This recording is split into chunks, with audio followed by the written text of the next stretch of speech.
You know, a lot of people are perfectionists, and they may not ever say this, but inside of them they're thinking to themselves, well, if I'm never going to achieve perfect holiness this side of heaven, then what exactly does God want from me? Because they can't imagine that middle ground at all, being satisfactory to God.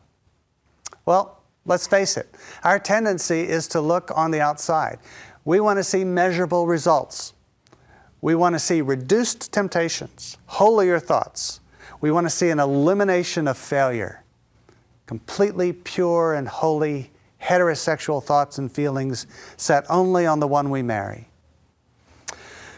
We see these Christians on TV or in the pulpit who seem to have it all together, and we assume that they have arrived or else they wouldn't be there.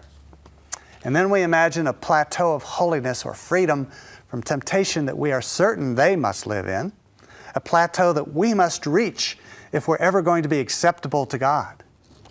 And when we don't reach it, we become discouraged, concluding that God couldn't love us, that we've crossed some invisible line of sin from which He won't rescue us, that we're destined to be failures, or so might as well give in to our urges because they're never going to go away.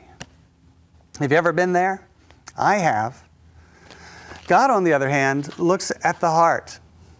His criteria for progress is very different than our own.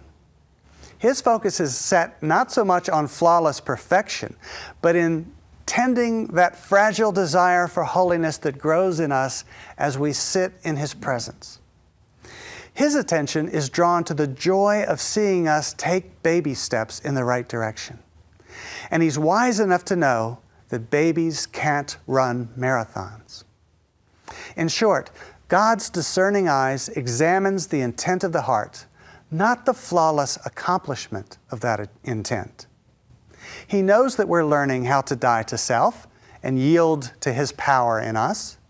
He knows that these are totally foreign concepts to fallen human beings and that it takes time to gain proficiency in them.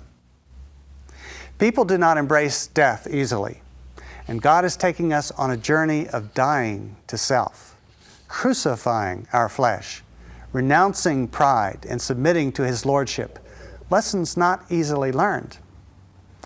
You see, God wants relationship, and He values that above all else, because He knows that as we fall in love with Him, we will be transformed into His image. We will take on His heart, His will, and His loves. You see, holiness is not meant to be a performance designed to earn God's favor. Rather, it is meant to be the natural fruit of loving Him